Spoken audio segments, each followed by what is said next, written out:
Hello and welcome to the Penguin Prof channel. Today we are going to go through the OpenStax chapter, How Cells Obtain Energy.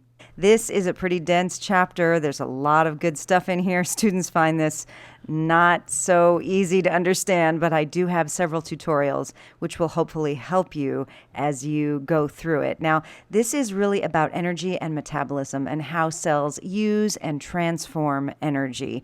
And basically, we're going to be looking at two different types of possibilities. There are anabolic pathways, and that's when we take small molecules. You can think of these as like beads on a chain. And if you add energy, you can build bonds between those small molecules and make one big molecule. Catabolic reactions run the other way. So these are probably easier for you to think about because when we eat food, what we do in the process of digestion and the harvesting of chemical energy, what you're really doing is harvesting the energy that once held these monomers together. So in breaking down these bonds, you release that energy. And this chapter is really about how that energy is stored in the form of ATP. And that's what we use to do cell work. Okay, so there we have some discussion of thermodynamics, laws of thermodynamics. That's really important because you really don't want to violate laws of the universe. That's never a good idea. Trust me on that. Different types of energy. So you have some definitions here. When we get into free and activation energy, you want to check this out. We have the terms exergonic and endergonic reactions. And this is going to be a really important idea. So here's how you want to think about it.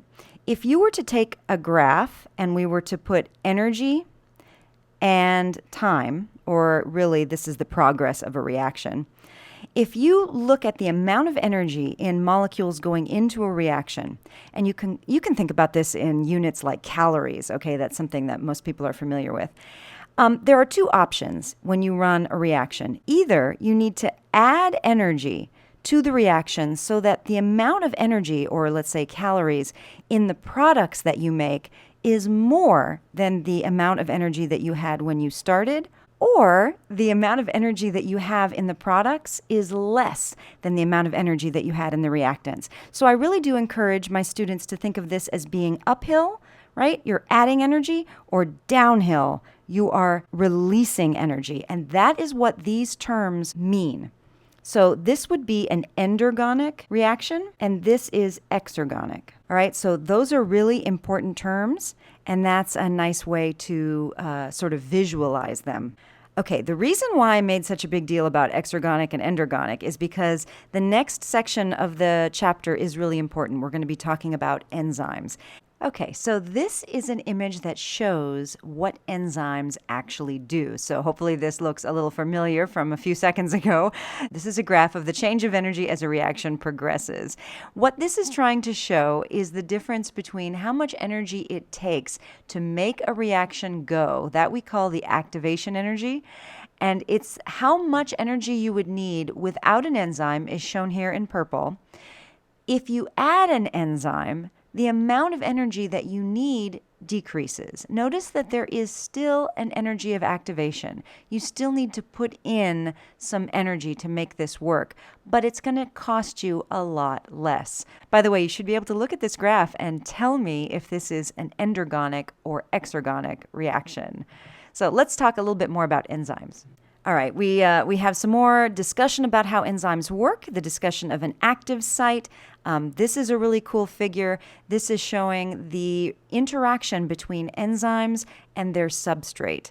And in the olden days, they used to call this a lock and key model, but now we find out that that's not actually true. When the enzyme and the substrate get together, it's sort of malleable. It's sort of like they help each other to fit together. And, you know, my analogy here is kind of like human relationships.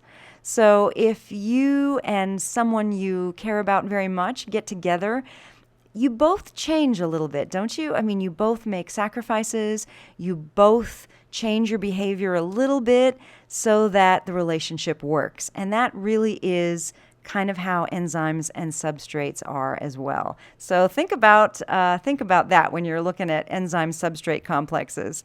All right, here we're looking at some different ways that enzymes can be inhibited, and you have the terms competitive and non-competitive inhibitors. And what you're competing for, or what the molecules are competing for, is the active site. Okay, so that is what is being competed for. If a molecule binds to the active site, and it can actually be an inhibitor or a stimulator, anything that binds to the active site, we call competitive. If it does not bind to the active site, we call it non-competitive. And you'll also see this term allosteric. Allosteric means that it binds to somewhere other than the active site and changes the shape of the enzyme. So that's actually shown here. This is a really neat figure. This shows allosteric inhibition. This is a binding site for a molecule. Notice that it is not on the active site. If the molecule bound here, it would be competitive, but it's not. Because it bound, though, every time you have a chemical reaction, molecules change shape. So now you notice that the shape of the active site changed, and now the substrate doesn't fit anymore. And we call this allosteric inhibition. You can also get allosteric activation, as shown here. So sometimes enzymes cannot work unless an activator molecule is bound to it. So allosteric refers to a shape change due to a molecule binding somewhere other than the active site. Okay, the rest of this chapter takes you through the processes of glycolysis, the citric acid cycle, and the electron transport chain, or what we call oxidative phosphorylation. This is what I made the video, Cellular Respiration, What Food is For. That's going to go through all of this. So I recommend that you look through this part of the chapter, then watch the video, and then come back, and it should make a lot more sense. You may have to do that a couple times. This is pretty dense. This is sort of the nuts and bolts of the chapter. This talks about how much ATP you're going to get out of the whole thing, and then we end with fermentation. Fermentation is a little tricky because the product of fermentation is actually a waste product. So what I really want you to know is, why do we run it if the product is toxic? I have an entire video on this as well. So check that out. And again, you can come back to this after you watch the video, and hopefully it will all make sense. And the very last module is a connection to other metabolic pathways, and that takes you through to the end.